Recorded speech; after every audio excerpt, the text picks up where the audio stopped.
तमाम पार्टिसिपेंट की खिदमत में अस्सलाम वालेकुम। और ये जीबीसी एसएसएन जो कि आप लोगों का आपने पार्टिसिपेट किया, आप लोगों को इसके बारे में पता है। हमने जो नेटवर्क मैंने कुछ फ्रेंड्स को भी लेके ये नेटवर्क हमने फाउंड किया, देन अभी ये हम काम कर रहे हैं। उसी जूम सीरीज का हमने एक हमारा पार्ट होता है इस नेटवर्क का कि हम जूम सेशंस करवाएं और उनको रिकॉर्ड करें। वो हमारे लिए फायदा ये होता है कि उसका हमारे लिए कंटेंट होता है यूट्यूब चैनल के लिए। और यूट्यूब चैनल बनाने का मकसद भी आप लोगों को मेनली आप उससे वाकिफ हैं कि हम उस अगर वहां से हम अर्निंग करते हैं तो वो हम किसी से डोनेशन मांगने की हमें जरूरत नहीं पड़ेगी। इसका डबल बेनिफिट ये होगा कि एक तो हम सेशन करवाएंगे, देन उसे जो इन्फॉर्मेशन मिलेगी वो इन्फॉर्मेशन का बेनिफिट होगा। देन हम यूट्यूब चैनल जो चला रहे हैं इंशाल्लाह कि हम होपफुल हैं कि एक दिन हम सपोर्ट हमें अर्निंग हो और वो उसी अर्निंग से हम सपोर्ट कर सके। तो यही मकसद है इन जूम सेशंस का करने का। तो थी हम उसमें तो परवेज का ताल्लुक यासीन से है और ये as a young climate activist काम कर रहे हैं। इसने खुद मुझसे शेयर किया था कि एज अ रेफ्यूजी ये 2010 में जो क्लाइमेट हमारे वहाँ पे डिजास्टर्स हुए थे, तो उनके बाद ये खुद रेफ्यूजी बने थे और फिर ये एज अ क्लाइमेट एक्टिविस्ट काम कर रहे हैं। इतनी छोटी उम्र में इसने काफी चीजें अभी तक इसने कामयाबी से किए हुए हैं, जिसमें हमने उसमें लिखा भी था। ये इंटरनेशनल कॉन्फ्रेंसेस इसने अटेंड किए पाकिस्तान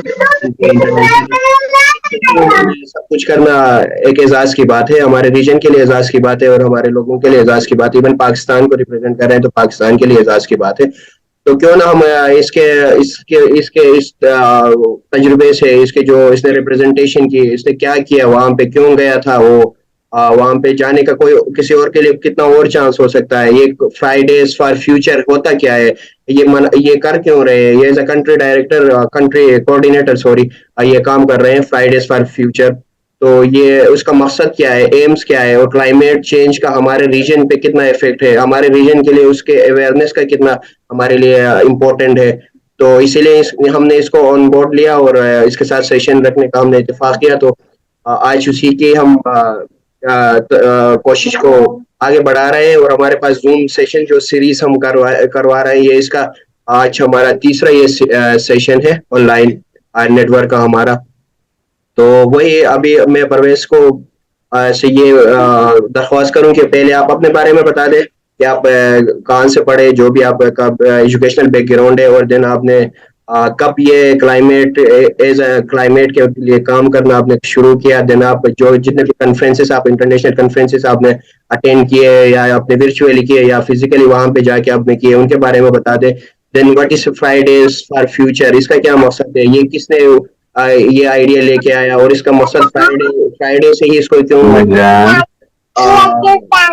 रिलेट किया कि फ्राइडे ही हम चूज करेंगे, ये सारी चीजें। और क्लाइमेट मोस्ट इम्पोर्टेंटली हमारे रीजन के लिए क्लाइमेट जो चेंज है और उसके इम्पैक्ट्स क्या है और उसका हम रेमेडीज क्या है, हम क्या कर सकते हैं young youth student as a youth as a young person, हम क्या कर सकते हैं जिसे हमारे रीजन के लिए फायदा कुछ हो क्लाइमेट रिडक्शन में, क्लाइमेट चेंज रिडक्शन में।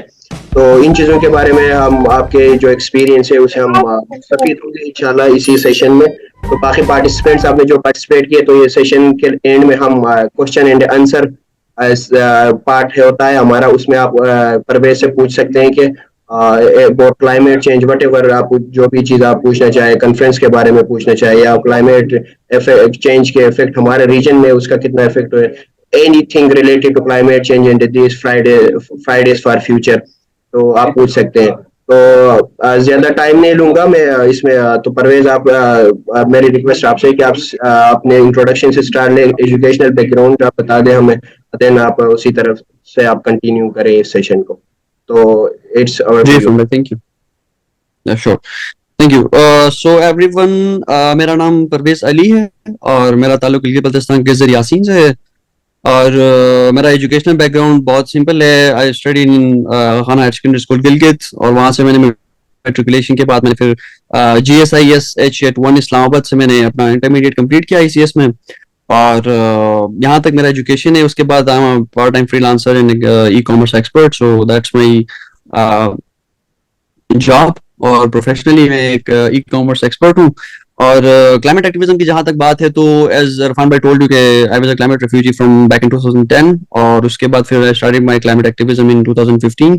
And one of the reasons behind joining these movements and being a climate activist is so vivid and so simple कि हम एक ऐसे एरिया से ताल्लुक रखते हैं जो ऑलरेडी सफर कर रहा होता है।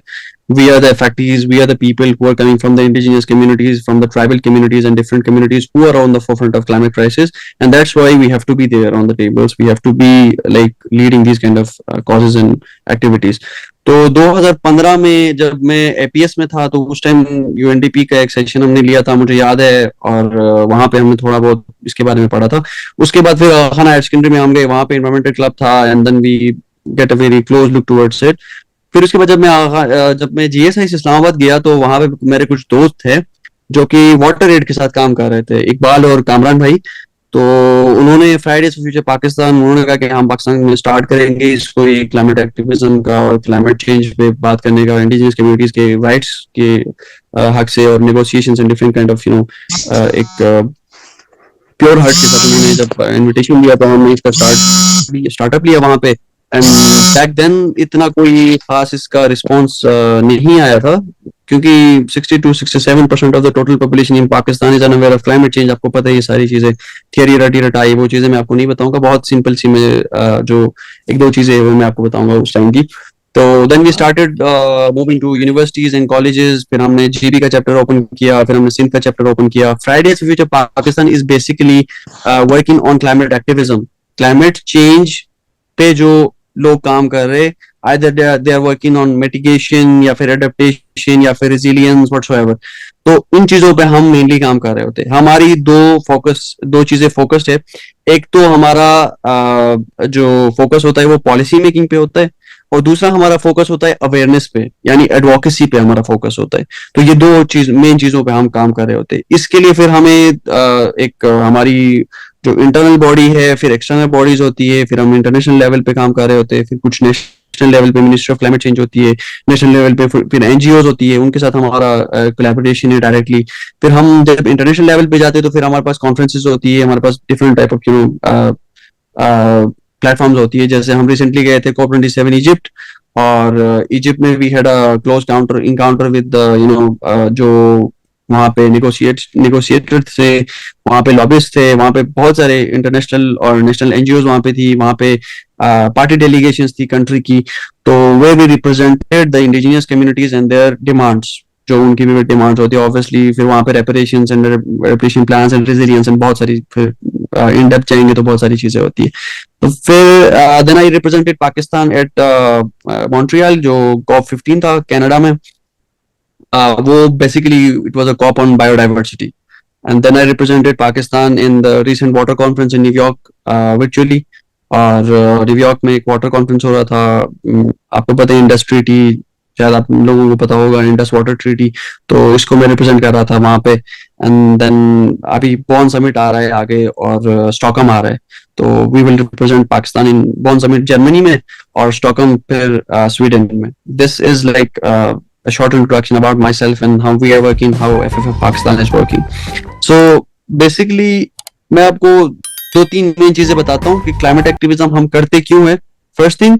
सेकंड थिंग, क्लाइमेट एक्टिविज्म से हमें क्या फायदा हो सकता है, हमारी सोसाइटी को क्या फायदा हो सकता है। थर्ड थिंग मैं आप लोगों को बताऊंगा कि how a person can be a climate activist. और जैसे इरफान भाई ने कहा कि जिन प्लेटफॉर्म्स को हमने अवेल किया, जिन प्लेटफॉर्म से हम गए रिप्रेजेंट किया पाकिस्तान को, उन प्लेटफॉर्म्स पे आप लोग कैसे जा सकते हो, या जो कमिंग जनरेशन है, यूथ है, उनको हम कैसे मोटिवेट कर सकते हैं कि वो अपना एक ब्रोशर लेके या अपना एक सीनियर लेके या व्हाटसोएवर एक चीजें लेके, प्लानिंग्स लेके, कोई नेगोशिएशन प्लान लेके या फिर कोई पॉलिसी लेके वहां पे जा सकते हैं।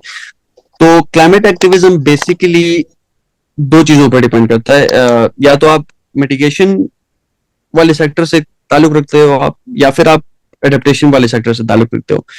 तो मोस्टली हमारा मिटिगेशन से कोई ताल्लुक नहीं होता, क्योंकि मिटिगेशन वो कार्बन एमिशंस या वो एमिशंस है जिनको हम कम करने की बात करते हैं, वो मोस्टली ग्लोबल नॉर्थ में आती है, जो डेवलप्ड कंट्रीज है उनमें आती है। फिर आता है जो एडेप्टेशन प्लान और रेजिलियंस की बात आती है, वो हमारा काम होता है। लाइक वो हमारे करने की चीजें होती है। People who are coming from the global south, mostly LDC countries जो लीस्ट डेवलपिंग कंट्रीज भी होती है और लीस्ट डेवलपिंग आइलैंड्स होती है, वहां से जो लोग आते हैं वो एडेप्टेशन पे काम करते हैं और वो रेजिलियंस पे काम करते हैं। एडवोकेसी पे मेनली पाकिस्तान में हम इसलिए काम करते हैं क्योंकि कुछ रिलीजियस एक्सट्रीमिज्म की वजह से, कुछ एजुकेशनल जो लूप होल्स है उनकी वजह से यहाँ पे अवेयरनेस की कमी है। 70% से 75% जो हमारा पॉपुलेशन है वो क्लाइमेट चेंज को एक एक्ट ऑफ गॉड समझता है। तो दैट्स वाई हम एडवोकेसी पे भी काम कर रहे होते हैं, हम एजुकेशन पे भी काम कर रहे होते हैं। हालांकि हमारा काम सिर्फ एडेप्टेशन पे होना चाहिए कि how to adapt to the climate catastrophe.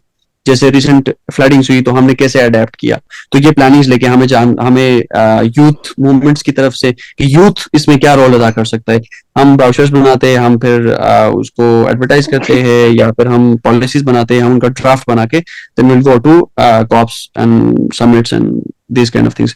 तो समिट्स या कॉप्स जाने के लिए आपको फिर किसी न किसी ऑर्गेनाइजेशन के साथ आपको एफिलिएशन जरूरत पड़ेगी, या तो फिर अब योंगो के साथ जाओगे जो यूएनएफसीसीसी का ऑफिशियल प्लेटफॉर्म है, या फिर आप एफएफएफ पाकिस्तान से कर सकते हो, या एफएफएफ मापा से कर सकते हो, एफएफएफ इंटरनेशनल से कर सकते हो, एसओएस यूके है, मॉकॉप है, there are a lot, GIG है, there are a lot of NGO जिनके साथ आप एफिलिएट होके आप वहां से जो है उनका बेज ले सकते हो, फंडिंग ले सकते हो, then you can represent your country. But शर्त ये है कि आपको क्लाइमेट चेंज के बारे में कुछ पता हो, या आप उस कम्युनिटी से ताल्लुक रखते हो जहाँ पे क्लाइमेट चेंज इफेक्टिव्स ऑलरेडी मौजूद है, जैसे हम गए थे रिसेंट कॉप में। And the third thing is के how we can contribute, like how youth can contribute. तो मैं आपको एक सिंपल एग्जांपल देता हूँ कि रिसेंट जो नेगोशिएशंस हुई थी इजिप्ट में, तो वहां पे there was like a plenary where जो यूएन जनरल सेक्रेटरी है उन्होंने क्वेश्चन किया कि how youth of Pakistan can contribute in this, how they see this situation. तो हमने एक पॉलिसी उनके सामने रखी थी, हमने उनको सजेस्ट किया था कि जो रेपरेशंस आती है, जो पैसा आता है जिसको हम लॉस एंड डैमेज फंड भी कहते हैं, तो लॉस एंड डैमेज जो फंड आता है वो in the form of investment आए, not in the form of raw cash and not in the form of installments. तो उन्होंने इसको कंसीडर किया, उन्होंने कहा कि नेक्स्ट कॉप में जब हम होंगे तो पाकिस्तान के लिए हम इसको जरूर डिस्कस करेंगे कि उनका जो वे ऑफ डिस्ट्रीब्यूशन या channel of distribution of reparation है वो करप्शन और इस तरह की चीजों में ज्यादा खर्च हो जाता है। दैट्स वाई हम क्या करेंगे, इसको हम in the form of installment वो इन्वेस्टमेंट्स करेंगे, investments in the sector of health, investments in the sector of education, investments in the sector of जो हमारे डेमोलिशंस हुई है, जो हमें जो नुकसान पहुंचा है फ्लड्स की वजह से, तो वो क्या करेंगे, खुद मॉनिटर करके उस चीज को पाकिस्तान में इंप्लीमेंट करेंगे। तो this was the policy given by youth. तो इस तरह की पॉलिसीज आप दे सकते हो, इस तरह की पॉलिसीज आप ड्राइव कर सकते हो, फिर आप उनको इंटरनेशनल लेवल पे ले जाके रिप्रेजेंट कर सकते हो।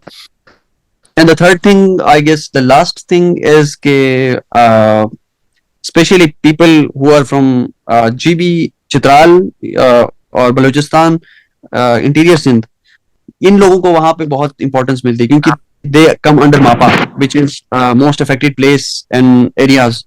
तो आप लोगों को अगर थोड़ा सा भी आप एक्टिविज्म करते हो, थोड़ा सा भी आप अवेयरनेस लेते हो, इधर उधर की बातें थोड़ी बहुत आपको समझ आती है, तो you can be an activist, you can represent your country, because MAPA activist are the activist who are on the forefront of ये सारी चीजें on making policies in this kind of negotiations and all.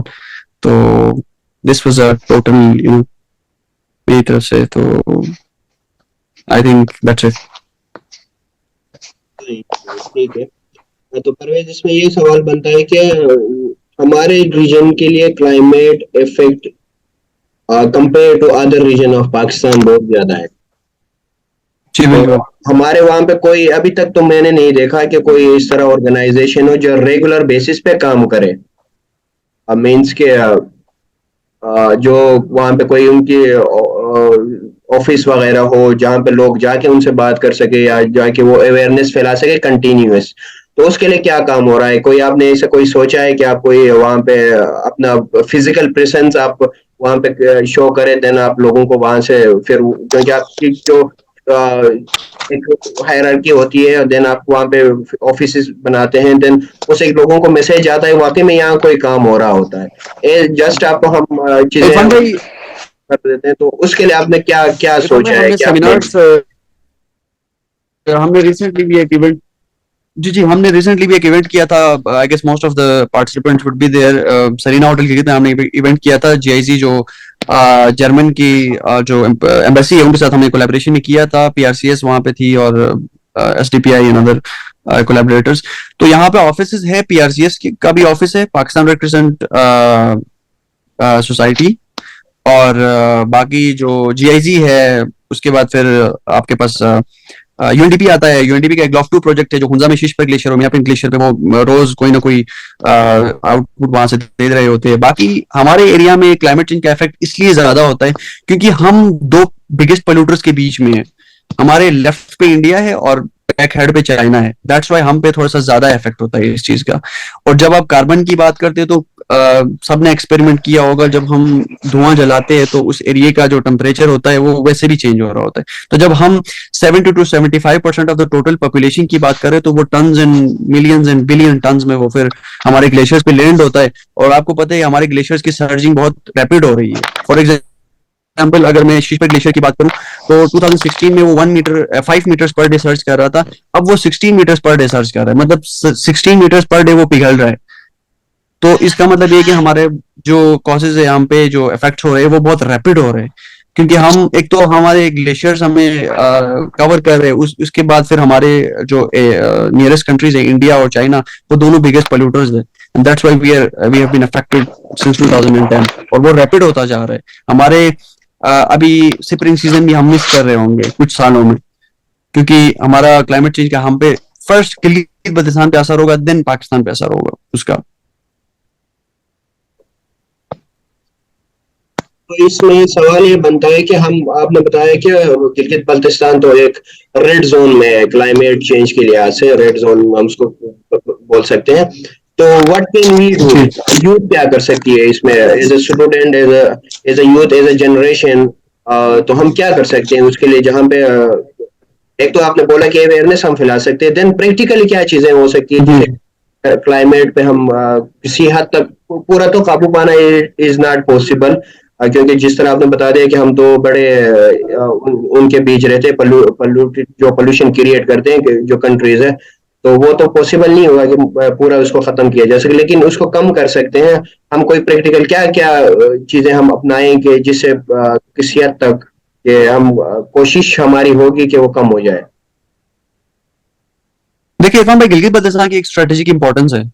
Strategic importance को कोई deny नहीं कर सकता। तो मैं आपको 2-3 चीजें बताता हूँ कि जिनकी जिनकी बदौलत हम कुछ न कुछ कर सकते हैं। फर्स्ट थिंग तो ये है कि हमारे गिलगित बल्तिस्तान की जितनी भी यूथ है वो मोस्टली सिटीज में होती है। और सिटीज में एक्टिविज्म करना, सिटीज में पॉलिसीज ड्राइव करना या मिनिस्ट्री ऑफ क्लाइमेट चेंज पे प्रेशराइज करना उनको कोई बड़ी बात नहीं होती है। वो बहुत बहुत ही इजी चीज है कि आप एक कोलैबोरेशन, जिस तरह आपने जीपीसी का एक ग्रुप बनाया हुआ है, इसी तरह कोई डेलीगेशन बना के आप अपने गवर्नमेंट के साथ डायलॉग्स कर सकते हो। और उन डायलॉग्स के बदौलत आपके ऊपर इन्वेस्टमेंट्स आती है। इन्वेस्टमेंट्स कैसे आती है, मैं आपको एग्जांपल देता हूँ। 10 मिलियन, सॉरी कंटिन्यू करें, कोई और बीच में। अच्छा, मैं आपको बताता हूँ, जो दियामर में फॉरेस्ट कट हो रहा है, इलीगल फॉरेस्ट कट हो रहा है, उसकी वजह से हम पे कितना इफेक्ट हो रहा है आपको सही अंदाजा होगा कि वहां पे जो वाइल्ड फॉरेस्ट कटिंग की उनको एक परमिशन दी हुई है, तो उसका हम पे बहुत ज्यादा असर है। तो उसको रोकना। फिर आपके ट्रेड रूट्स है, ट्रेड रूट्स को आपने मॉनिटर करना। आपके ट्रेड रूट्स में कितने कंटेनर्स, किस लेवल के कंटेनर जाते हैं, उनकी एमिशंस किस लेवल की होती है, तो आपने वो भी मॉनिटर करना होता है। आपके असेंबली में हमने जब उनको सजेस्ट किया कि हम कोई कंजर्वेशन बिल लाते हैं कि हम ग्लेशियर्स को कंजर्व करें, तो आपकी जो लोकल गवर्नमेंट है वो इस बात के लिए तैयार नहीं है, क्योंकि they are not well aware of this kind of issues. तो youth can create a pressure. Youth एक रॉकेट की ही मिसाल ले आप, तो वो एक प्रेशर क्रिएट कर सकता है। आप बिल्कुल तैयार है, आपका माइंड सेट तैयार है, आपने फ्यूचर भी देखा है, आपने प्रेजेंट भी देखा है, तो आपने एक प्रेशर बिल्ड करना है अपने गवर्नमेंट पे, लोकल गवर्नमेंट पे, फिर नेशनल गवर्नमेंट पे, फिर इंटरनेशनल में आपको कोई ना कोई कामयाबी मिलेगी। क्योंकि आपकी स्ट्रेटेजिक इंपॉर्टेंस है, आपकी स्ट्रेटेजिक इंपॉर्टेंस डबल है एज कम्पेयर टू अदर जो प्रोविंसेस है। तो यहाँ की यूथ को जब तक हम मोबिलाइज नहीं करेंगे, यहाँ की यूथ को जब तक हम पॉलिसी के बारे में नहीं पढ़ाएंगे कि what policy is, how we can form policies, how we can make these, how we can amend the policies, और what our contributions could be to the policies, तो तब तक नहीं होगा। सेमिनार्स रखना, इवेंट्स रखना, मैं खुद भी इसके खिलाफ हूँ। इससे कुछ नहीं होना होता, सिर्फ बस शो ऑफ होता है, पैसे जाया होते हैं और कुछ नहीं होता। थोड़ा सा इंजॉयमेंट करना होता है। बाकी आपकी जो मेन चीजें होती है वो आपने यूथ को मोबिलाइज करना है, उन पे आपने प्रेशर काम करना है। जो प्रेशर क्रिएट करने का एक एक व्हाट कैन आई से एक एटमॉस्फेयर होता है, वो आपने प्रोड्यूस करना है अपने यूथ के लिए। तो दैट कुड वर्क। इसमें फिर आप ये फ्राइडेज फॉर फ्यूचर, ये आइडिया क्यों है और इसका मकसद क्या है, और इसमें जो काम कर रहे हैं वो लोग ये फ्राइडे को ही उन्होंने क्यों चूज किया, what is all these things? Fridays for Future is an international organization जो कि जो which is spearheaded by the Swedish girl Greta Thunberg। शायद आपने उसका नाम सुना होगा। Greta Thunberg ने स्टार्ट किया था। She skipped her schools in on Fridays और फिर वो जाके स्वीडिश पार्लियामेंट के सामने जाके वो स्ट्राइक्स करती थी कि हमारे जो फ्यूचर के साथ खेला जा रहा है इसको आपने जो है ना कंसीडर करना है। क्योंकि UNFCCC की बहुत सारी कॉप्स हुई है। Recent was COP 26। 26 कॉप्स के बाद जाके इनको समझ आई है कि लॉस एंड डैमेज नाम का भी कोई एक एजेंडा होता है। लॉस एंड डैमेज के लिए भी कोई रेपरेशंस करने होते हैं। सो और ये लॉस एंड डैमेज जो हमने अचीव किया, that was just because of the youth. और जो पाकिस्तान की जो डेलीगेशन वहां पे गई थी, मैम शरीर रहमान, उनका बहुत बड़ा हाथ है इसमें। तो दैट्स नॉट समथिंग लाइक के हम डायरेक्टली कर रहे हैं। Youth mobilization through Pakistan, FFF Pakistan का बहुत बड़ा रोल रहा है। हमारे 8 से 10 चैप्टर्स है, but still we are working on our जो इंटरनल हायरार्की है उस पर काम कर रहे हैं। क्योंकि हमें पॉलिसी लेवल पे अगर काम करना है तो हमारी हायरार्की भी उस लेवल की होनी चाहिए। तो we are in continuous contact with UNFCCC, we are in contact with योंगो के हम प्रॉपर यहाँ पे फॉर्मेशन करें। फिर हमारी पॉलिसीज भी जो है ना COP 28 में भी, जो दुबई में COP हो रहा है, कॉन्फ्रेंस ऑफ पार्टीज अभी दुबई में हो रहा है नवंबर में, तो हम नस्ट के साथ भी हमारा एक प्रोजेक्ट चल रहा है जिसमें हम लोकल COP करना चाह रहे हैं, जो कि COP for the affected countries है। तो हम अफेक्टेड कंट्रीज को पाकिस्तान बुलाएंगे और पाकिस्तान में एक कॉन्फ्रेंस होने वाला है। तो we are working on this as well. तो there are multiple options, multiple opportunities. If you want to avail, you can come in, you can jump in out and you can make it. तो again बात इसी पे आती है कि youth की mobilisation कैसे करनी है। इसके लिए एक स्ट्रेटेजी बनानी होगी कि यूथ को कैसे हमने इन्वॉल्व करना है इसमें। क्योंकि 60% of the total population of Pakistan is under 30, मतलब कि सब यूथ है।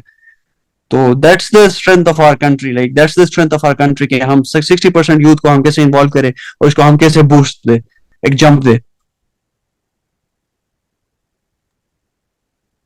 ठीक है। अच्छा, तो इसमें एक और चीज ये जनरली तौर पर मैं देख रहा होता हूँ सोशल मीडिया में, रिलेटेड टू जो डैमेज होता है। मिसाल के तौर पर अगर क्लाइमेट की वजह से पाकिस्तान को डैमेज है, तो वहां पे जो पाकिस्तान की इन्वॉल्वमेंट है क्लाइमेट रिलेटेड जो इफेक्ट्स होते हैं, उसमें पाकिस्तान की इन्वॉल्वमेंट कोई 0.% के हिसाब से होता है पूरे वर्ल्ड का अगर देखें। तो उसमें ये बात अभी जनरली तौर पर लोगों को समझ आई है कि ये हमारा कसूर नहीं है। जो इफेक्ट पाकिस्तान को होता है वो पाकिस्तान का कसूर नहीं है, ये कसूर वेस्ट का है। वेस्ट में इंडस्ट्रीज लगा रहे होते हैं, वो पूरा तिजारा, वो सब कुछ इकोनॉमी उनकी उसी पे चल रही होती है। देन हमारे पास हमसाया मुल्क है, देन हमारे पास चाइना है, चाइना की बहुत बड़ी फैक्ट्री, बहुत बड़ी इंडस्ट्री है उनकी। तो उस वजह से पाकिस्तान इफेक्ट हो रहा है।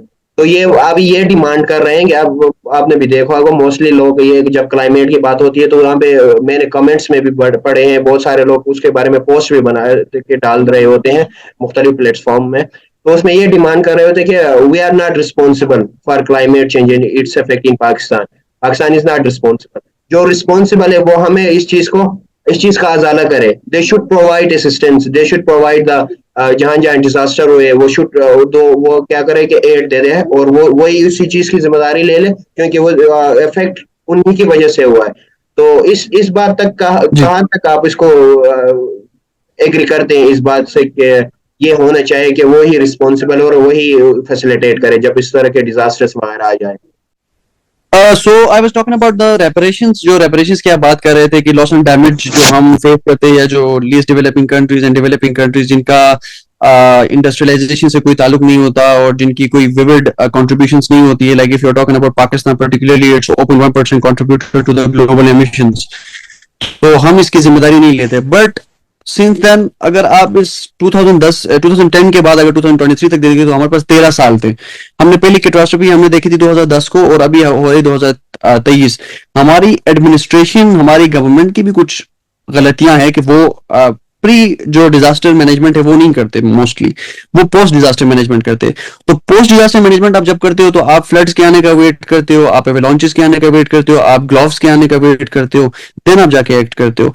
बट आप अपनी जो सिविलाइजेशन है, आपकी अपनी जो इवन आप इंडस्ट्रियलाइज भी करना चाहो तो आप उस मुताबिक से अपने अडेप्ट करो उस सिचुएशन को कि आपको कोई इफेक्ट ना हो इन नियर फ्यूचर।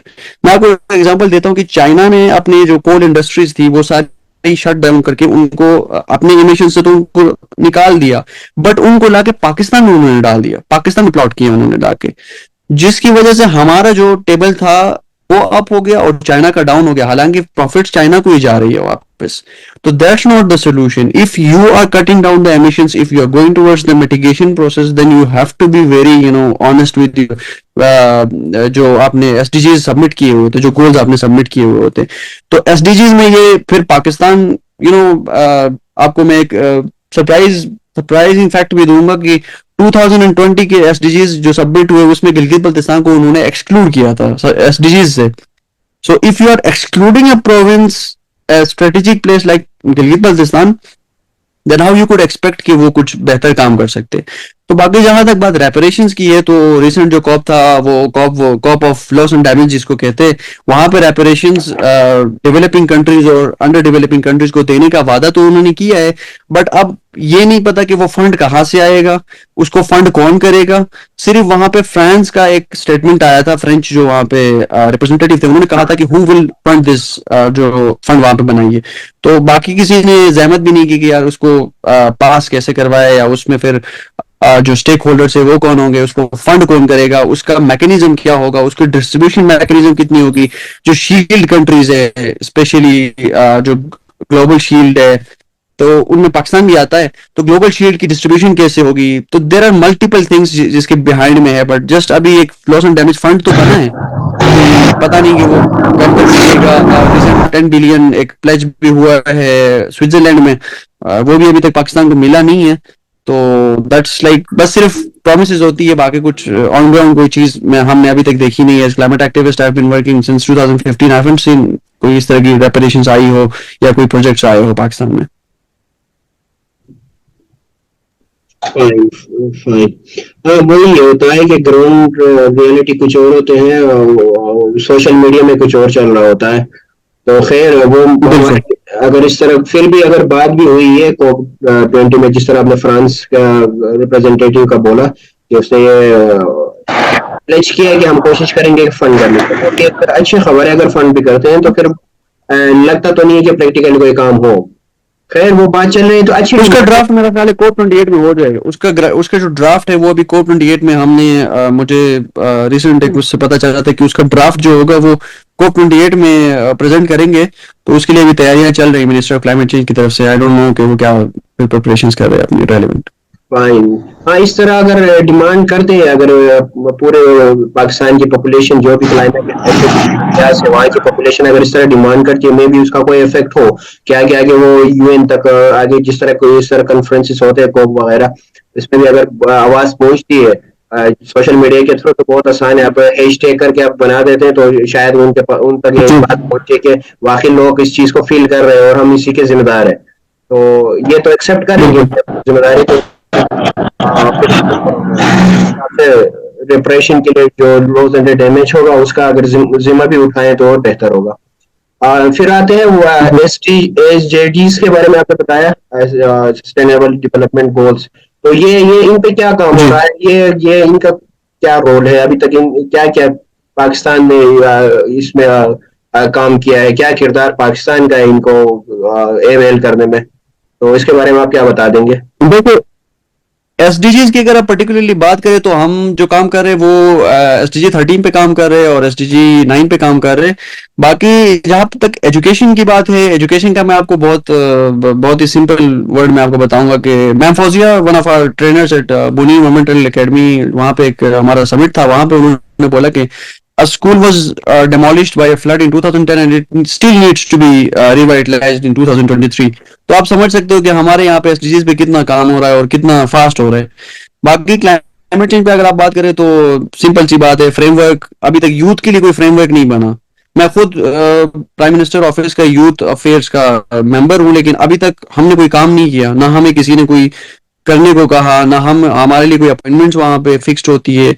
बस हो जाता है वो, सोशल मीडिया वाला काम है, वो करते हैं, हम रिट्वीट करते हैं, दैट्स इट। ऑन ग्राउंड कुछ काम नहीं होता। हालांकि होना ये चाहिए। मैं आपको एक एग्जांपल देता हूँ। मोरक्को की जो डेलीगेशन आई थी यूथ की COP 28 में, वो डेलीगेशन जिस दिन उनका वहां पे प्लेनरी में जिस दिन स्पीच था, मोरक्को के पूरे जो स्ट्रीट्स थे वो बंद हो चुके थे, लोग बाहर निकले थे। उन्होंने कहा था कि हम सपोर्ट कर रहे हैं, यहाँ से उनके वॉइसेस को वहां पे सुना जाए, और मीडिया वाज देयर, BBC से लेके CNN, everyone was covering them. जब हम प्लेनरी में गए तो I was assisted by a person from Kenya. अपने कंट्री के लोग भी नहीं आए, दे वर चिलिंग समवेयर एट अ बीच। और हम गए प्लेनरी में, पाकिस्तान को रिप्रेजेंट किया, हमने स्पीचेस दी और हम वापस आ गए। तो ये लेवल है हमारे 22 करोड़ आवाम का। तो यू कैन गेस के यार हमारी गवर्नमेंट का क्या हाल होगा। गवर्नमेंट में भी यही है, ना यूथ को वो इन्वॉल्वमेंट देते हैं, ना वो पॉलिसीज में उनको कोई रोल देते हैं। बस ऐसे ही ले जाते हैं, वहां पे बैठाते हैं, वापस पाकिस्तान भेज देते हैं। That's it, that's the mechanism of the work. Fine fine, वही तो है कि ग्राउंड रियलिटीज कुछ और होते हैं, नजर कुछ और आ रहा होता है, हमें काम कुछ और कर रहे होते हैं, बातें कुछ और होती हैं, ऐसा ही चल रहा होता है। तो बिल्कुल सही बात। जहाँ तक यूथ, आप जो लोग काम कर रहे हैं वो किसी हद तक आप अवेयरनेस फैला रहे हैं लोगों को, यूथ को किसी हद तक समझ में आ रही होती हैं चीजें। तो ये तो अब चलता रहेगा इंशाल्लाह। आपके, हाँ, इसमें लास्ट सवाल मेरी तरफ से कि आपको लोग कैसे ज्वाइन कर सकते हैं जो हमारे नेटवर्क के थ्रू, जितने भी अभी ये देख रहे हैं, देन अभी ये रिकॉर्डेड होगा और देन हम इसको अपलोड भी करेंगे यूट्यूब पे। तो आपको ज्वाइन कैसे करेंगे, आपके जो फ्राइडेज फॉर फ्यूचर जो भी आप ऑर्गेनाइजेशन काम कर रही है, तो इसमें एज क्लाइमेट एक्टिविस्ट हमारे पास ज्वाइन। इरफान भाई, वी हैव अ वेबसाइट जो कि fridaysoffuture.pk है। वहां पे भी आप विजिट करके आप हमें ज्वाइन कर सकते हो। आप लोकली किसी को कांटेक्ट, क्योंकि हमारे चैप्टर्स हर सिटी में है, इवन चित्राल से लेके हर हर सिटी में हमारा चैप्टर है। तो आप इनको कांटेक्ट कर सकते हो, या पर्सनली मुझे भी कांटेक्ट कर सकते हो, इंस्टाग्राम पे, कहीं पे भी, ट्विटर पे, या मेरा नंबर किसी से आप अगर चाहिए तो इरफान भाई से अवेल कर ले, और आप ज्वाइन कर ले। ज्वाइन करने की बात, ज्वाइन करना is not a big deal, but while joining आपने अपना एक इंथुजियास्टिक अप्रोच रखना है कि मैंने काम करना है। If a person is joined in 2019, उसने बनाया है 23 में, अगर वो पाकिस्तान को रिप्रेजेंट कर सकते हैं तो व्हाई कांट यू।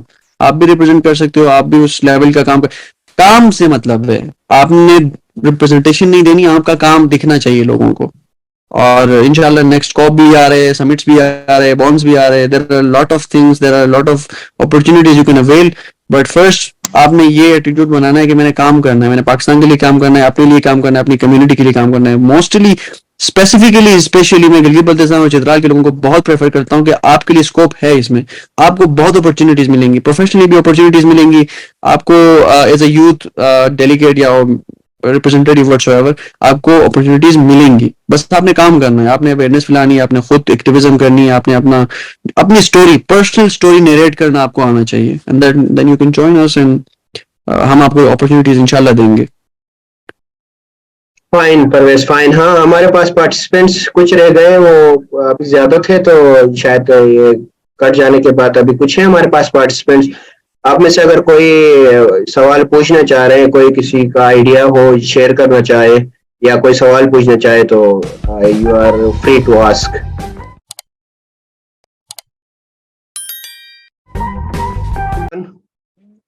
कोई कुछ पूछना चाहे, कोई आइडिया शेयर करना चाहे, कोई कोई भी आप चीज।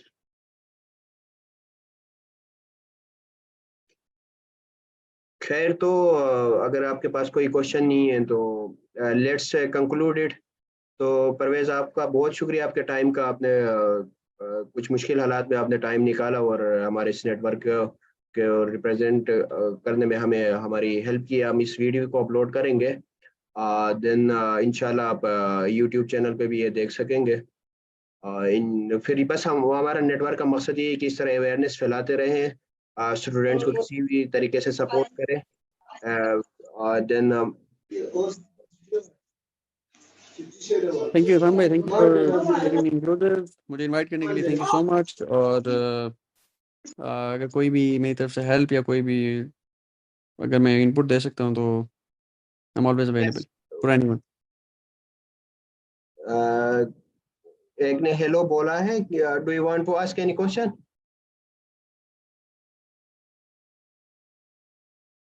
अरशान अली सर, आपका चैनल का क्या नाम? ये नेटवर्क के नाम से ही है, Gilgit Baltistan Chitral student support network. आप अगर ग्रुप में हैं तो यू कैन ज्वाइन अस, वहाँ पे भी आप ग्रुप ज्वाइन कर सकते हैं। देन आप यूट्यूब चैनल इसी नाम से, वहाँ पे भी आप सब्सक्राइब करें तो आपको वीडियोस मिल जाएंगे। और भी वीडियोस हमारे आते हैं रिलेटेड टू स्कॉलरशिप्स। इंशाल्लाह नेक्स्ट वीक हमारे स्कॉलरशिप के बारे में सेशन होगा हमारा, एरस्मस मुंडस स्कॉलरशिप, देन हमारे यूसीए के लिए अप्लाई करना। ये चीज़ें हम लेके आ रहे हैं इंशाल्लाह आप लोगों के लिए।